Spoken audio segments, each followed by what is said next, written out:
Hello friends, कैसे हैं आप सब लोग। Welcome back to management classes. आज इस वीडियो में मैं अपना नेक्स्ट सब्जेक्ट लेकर आई हूँ जो बेसिकली क्लास 12 वालों के लिए है और उनके बोर्ड एग्ज़ाम्स के लिए है, जो है बिज़नेस स्टडीज़। तो इस वीडियो में मैं यूनिट 1 जो है आप लोगों के nature and significance of management उसके बारे में बात करूँगी। तो वीडियो स्टार्ट करने से पहले अगर अभी तक से आपने मेरा चैनल सब्सक्राइब नहीं किया then please to subscribe my channel.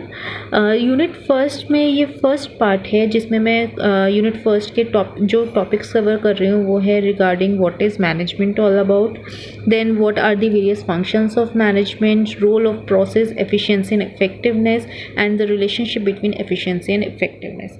बाकी के इस यूनिट के सब टॉपिक्स मैं अपने नेक्स्ट पार्ट में कवर करूँगी। तो सबसे पहले हम बात करेंगे कि मैनेजमेंट क्या होता है। मैनेजमेंट वर्ड जो आया है वो आया है वर्ड मैनेज से। बहुत बार आपने अपने घर में भी सुना होगा कि आपकी जो मदर हैं वो अपना हाउस होल्ड वर्क मैनेज करके चलती हैं, जो आपके फादर हैं वो अपना बिजनेस का वर्क या अपने सर्विस रिलेटेड वर्क जो भी है उनका जॉब रिलेटेड वर्क वो मैनेज करके चलते हैं। या एक रूटीन एक होता है आपके पेरेंट्स का या आपकी फैमिली का, वो अच्छे से चल रहा है, आपके पेरेंट्स अच्छे से मैनेज कर रहे हैं उसको, आपकी फैमिली को अच्छे से मैनेज कर रहे हैं। तो बहुत बार आपने ये वर्ड अपनी फैमिली में ही सुना होगा, मैनेज। ठीक है, तो मैनेजमेंट वर्ड जो है वो मैनेज से आया है, जिसका मतलब सिर्फ इतना होता है कि आप चीज़ों को इतनी अच्छी तरीके से कर रहे हैं कि आपका जो भी पर्पस है, आपका जो भी गोल है, आप उसको अटेन कर पा रहे हैं। ठीक है, it is essential for all organisations whether big और स्मॉल, प्रॉफिट और नॉन प्रॉफिट, सर्विस और मैन्युफैक्चरिंग। ठीक है, ये तो अभी हमने हाउस होल्ड की बात कर ली। यही अगर हम ऑर्गेनाइजेशंस में, चाहे वो छोटी ऑर्गेनाइजेशन हो बड़ी ऑर्गेनाइजेशन हो, प्रॉफिट मेकिंग हो, एनजीओ हो, सर्विस हो, मैन्युफैक्चरिंग हो, हर एक को अपने बिजनेस को मैनेज करना पड़ता है। क्यों? क्योंकि अगर वो मैनेज ही नहीं करेंगे अपने बिजनेस को, अगर एक्टिविटीज़ को एक प्रोसेस में नहीं लेंगे, एक सिस्टमैटिक ऑर्डर में अगर लेकर नहीं चलेंगे अपनी एक्टिविटीज़ को, अपनी अंडरटेकिंग्स को, तो क्या होगा, वो अपने गोल को अचीव नहीं कर पाएंगे, है ना। और बेसिकली क्या होगा, प्रॉफिट्स की जगह क्या वो अटेन करेंगे, लॉसेस अटेन करेंगे। ठीक है, management is necessary so that individuals make their best contribution towards group objectives. ये इसलिए ज़रूरी है ताकि जो भी एम्प्लॉयज़ वर्क कर रहे हैं या जो भी इंडिविजुअल अगर कोई काम कर रहा है तो वो अच्छे से उस काम को कर सके, अच्छे से अपना कंट्रीब्यूशन दे सके, ताकि जो भी ऑब्जेक्टिव्स हैं, वेदर ग्रुप ऑब्जेक्टिव हो, इंडिविजुअल ऑब्जेक्टिव हो, हम अटेन कर सकें।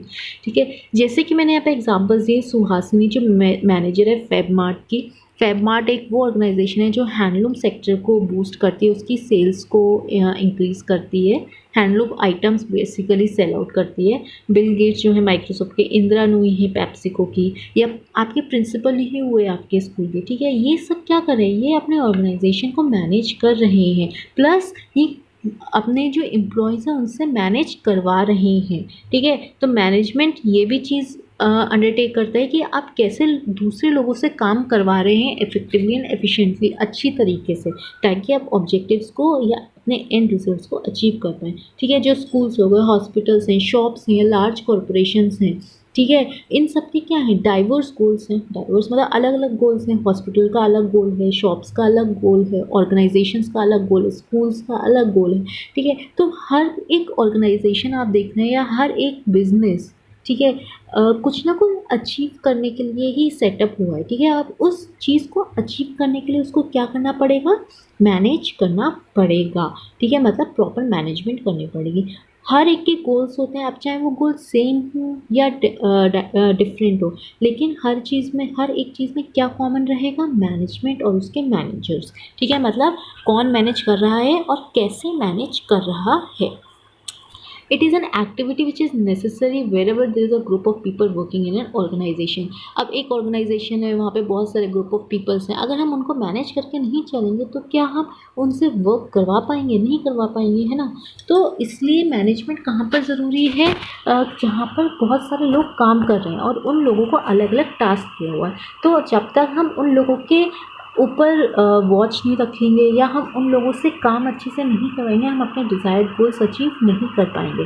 ठीक है, people in organisation are performing diverse task. हर कोई एम्प्लॉय, हर एक इंडिविजुअल अलग अलग टास्क करता है। अब जैसे हम बैंक का एग्जाम्पल ले लेते हैं, कोई लोन डिपार्टमेंट का काम करता है, कोई कैश डिपार्टमेंट का काम करता है, कोई अकाउंट ओपनिंग का काम करता है ना। तो जब तक हम उन लोगों को प्रॉपरली मैनेज नहीं करेंगे, उनका सुपरविजन नहीं करेंगे, उनको मोटिवेट नहीं करेंगे, उनको प्रॉपर कम्युनिकेट नहीं करेंगे, ठीक है, उनके साथ टीम वर्क नहीं करेंगे, ठीक है, तो क्या तब तक वो बैंक अपने गोल अचीव कर पाएगी, कस्टमर को सेटिस्फाई रख पाएगी? नहीं रख पाएगी। इसलिए डाइवर्सिफाइड टास्क जो लोग परफॉर्म करते हैं, हमको उन लोगों को मैनेज करना पड़ता है टूवर्ड्स दी गोल अचीवमेंट।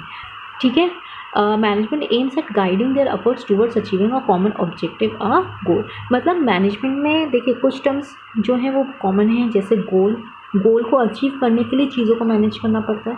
ठीक है, दूसरा एम्प्लॉयज़ या इंडिविजुअल्स, उनको मैनेज करना पड़ता है। उन एम्प्लॉयज़ के पास डाइवर्सिफाइड अलग अलग टास्क होते हैं।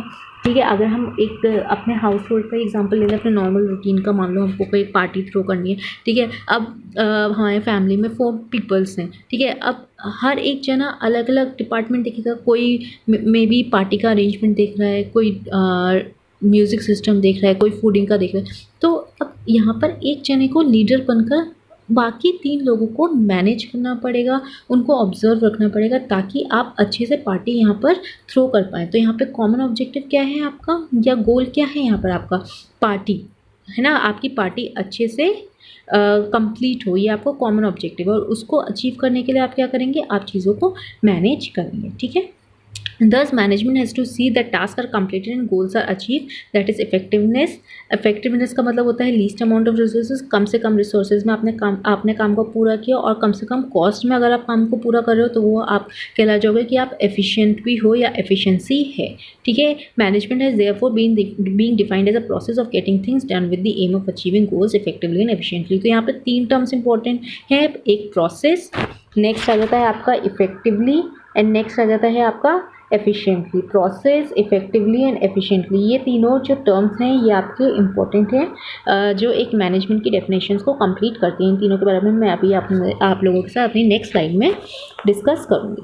तो अगर हम डेफिनेशन की बात करें जो कुंट्स ने दी है, तो ये क्या है? It is a process of designing and maintaining an environment in which individuals working together in groups efficiently accomplish selected aims. मतलब एक ऑर्गेनाइजेशन में ऐसा माहौल बनाना कि जो लोग एक टीम में काम कर रहे हैं वो एफिशिएंटली अपने काम को करें और गोल को अचीव करें। क्योंकि अगर आप इन्वायरमेंट ही अच्छा नहीं बनाएंगे, माहौल ही अच्छा नहीं रखेंगे, चीज़ों को मैनेज करके नहीं चलेंगे, तो क्या होंगी? लड़ाइयाँ होंगी, कॉन्फ्लिक्ट्स होंगे, इश्यूज़ होंगे।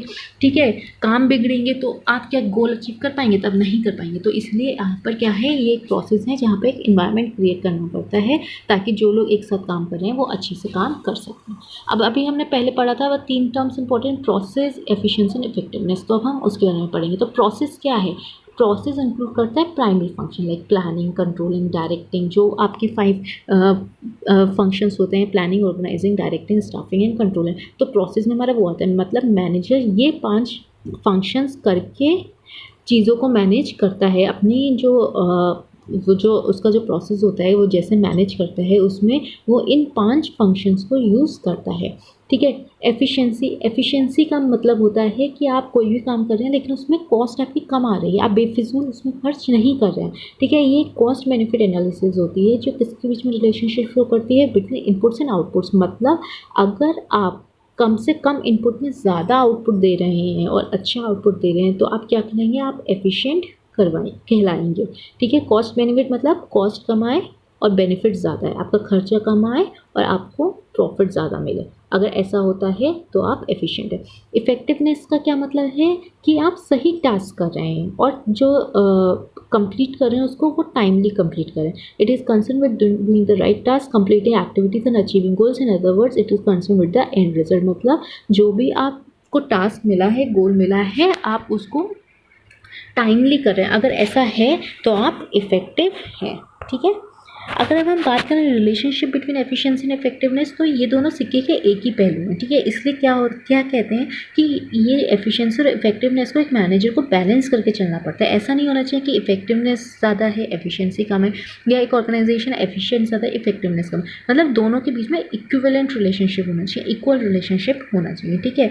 जैसे कि एक यहाँ पे एग्जाम्पल है, it is easy to complete the task but at a higher cost. तो आप क्या करेंगे, आपने एंड रिजल्ट तो कंप्लीट कर लिया, टास्क को अचीव कर लिया, मतलब इफेक्टिव है, लेकिन उसमें कॉस्ट ज़्यादा आई, जितनी आपने बजटेड, जितनी आपका बजट था उससे ज़्यादा। तो इसका मतलब क्या हुआ कि आप नॉन एफिशिएंट है। तो यहाँ पर रिलेशनशिप दोनों के बीच में अप एंड डाउन है, इक्वल नहीं है। तो इसलिए क्या बोला है कि इनके बीच में जो रिलेशनशिप है वो बैलेंस होनी चाहिए। अब जैसे यहाँ पे एक एग्जाम्पल है, एक कंपनी को टारगेट मिला है 5000 यूनिट्स एक साल में कंप्लीट करके देने के लिए, ठीक है।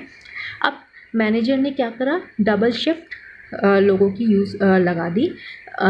To achieve this target the manager has to operate on double shifts, ठीक है, due to power failure most of the time.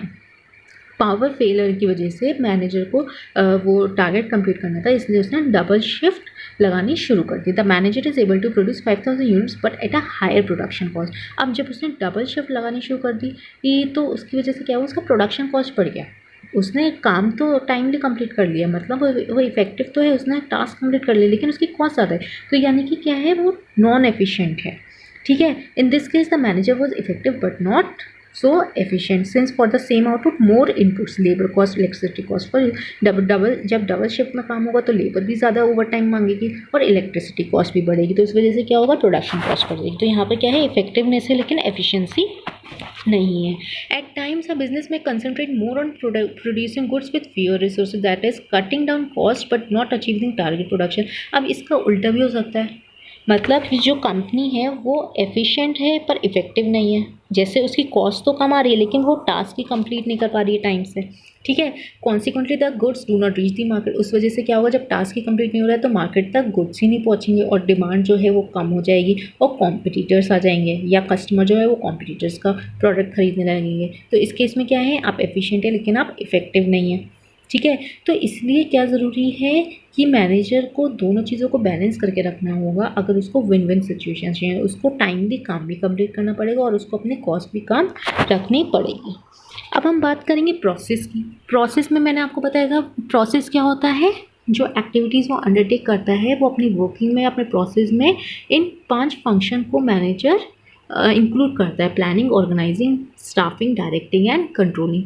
Planning की बात करें तो प्लानिंग, जैसे मैंने भी आपको एग्जांपल बताया था, अगर हम नॉर्मल लाइफ में भी एक पार्टी में थ्रो करनी होती है तो पहले हम प्लान करते हैं कि हमें कहाँ पार्टी थ्रो करनी है, किस किस को बुलाना है, कैसी पार्टी थ्रो करनी है, थीम क्या होगी हमारी पार्टी की। तो वही चीज़ हमारी प्लानिंग होती है, मतलब कि हम पहले डिटरमाइन कर रहे हैं एडवांस में what is to be done and who is to do it, मतलब क्या करना है और कौन कौन क्या करेगा। जैसे 4 मेंबर्स हैं तो कौन कौन सी रिस्पॉन्सिबिलिटी लेगा, कौन फूडिंग डिपार्टमेंट देखेगा, कौन डेकोरेशन डिपार्टमेंट देखेगा, कौन म्यूज़िक डिपार्टमेंट देखेगा। तो अगर ये सब चीज़ जब हम करते हैं तो वो हमारी क्या हो जाती है, प्लानिंग हो जाती है। This implies setting goals in advance and developing a way of achieving them effectively and efficiently. इसमें ध्यान रखिएगा कि जो भी प्लानिंग होती है वो इसलिए करी जाती है ताकि जो भी हमारे गोल्स हैं वो इफेक्टिवली और एफिशिएंटली अचीव कर पाएँ। अब जैसे एग्जाम्स भी आपके होते हैं, ठीक है, तो आप प्लान करना स्टार्ट करें, कौन सा चैप्टर मुझे पहले करना है, ठीक है, कौन सा चैप्टर में कौन से इंपॉर्टेंट सब पार्ट्स हैं वो आप जैसे नोट डाउन कर ले रहे हैं। तो आप क्या कर रहे हैं, आप प्लान कर रहे हैं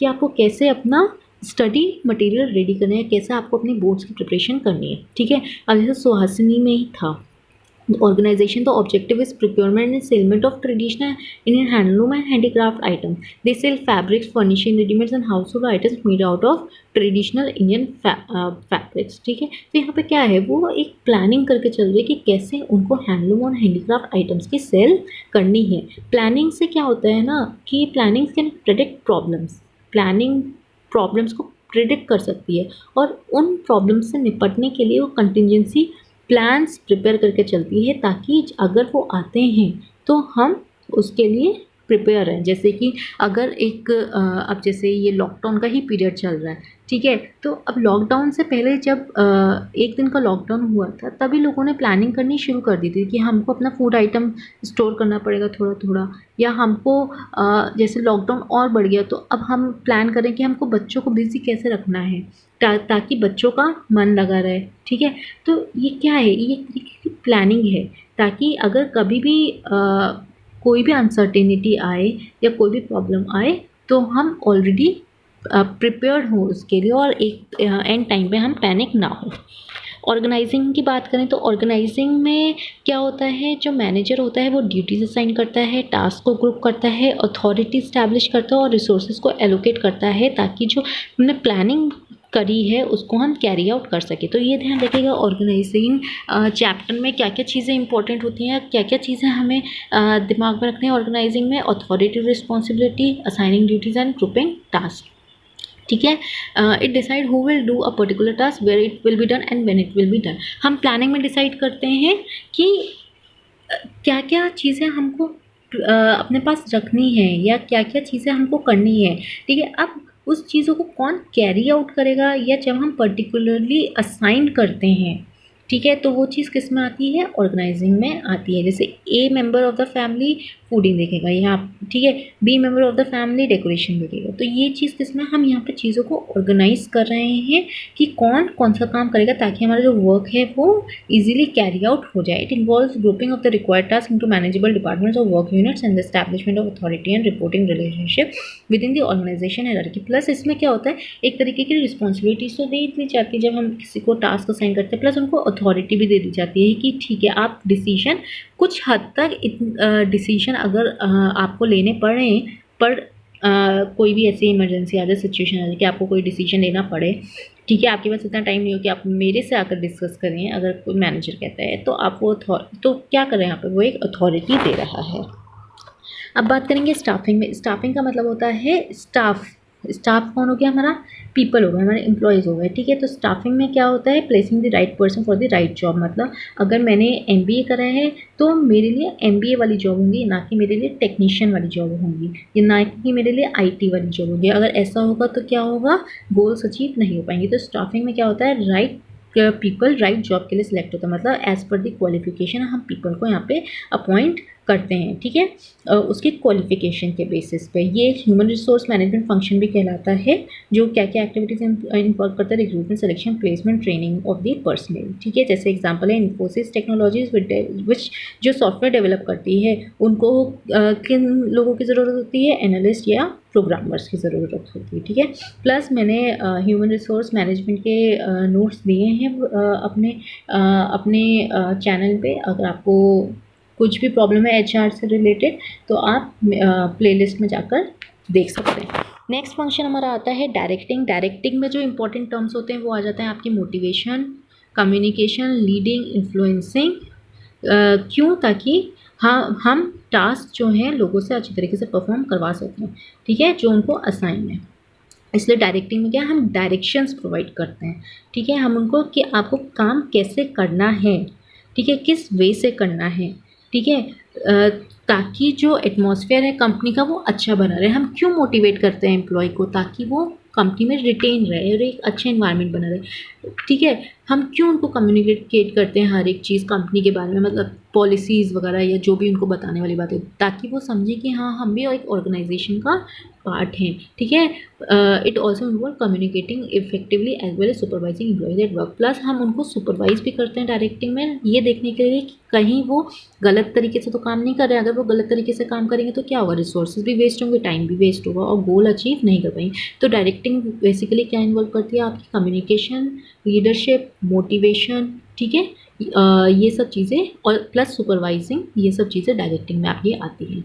कंट्रोलिंग में क्या होता है, ये लास्ट फंक्शन होता है मैनेजमेंट का, जहाँ पर जो परफॉर्मेंस होती है उसको मेजर किया जाता है। ठीक है, अगर जो परफॉर्मेंस है वो स्टैंडर्ड्स जो हमने प्लानिंग में सेट करे थे उसके हिसाब से उस तक नहीं है, अप टू डेट नहीं है, उस स्टैंडर्ड से मैच नहीं करती है, तो हम ये रीज़न्स देखते हैं कि क्यों मैच नहीं हो रही है, और उन रीज़न्स को वो आगे फ्यूचर में हमारे पास ना आए तो उन रीज़न्स को हम करेक्टिव एक्शन लेके सॉल्व करते हैं। ठीक है, डेविएशन मतलब होता है एरर या कमी। Here management must determine what activities and outputs are critical to success. मतलब कौन कौन सी ऐसी एक्टिविटीज़ या आउटपुट्स हैं जो सक्सेस एक टास्क कंप्लीट होने नहीं दे रही हैं। How and where they can be measured, कैसे हम उन एक्टिविटीज़ को मेजर कर सकते हैं।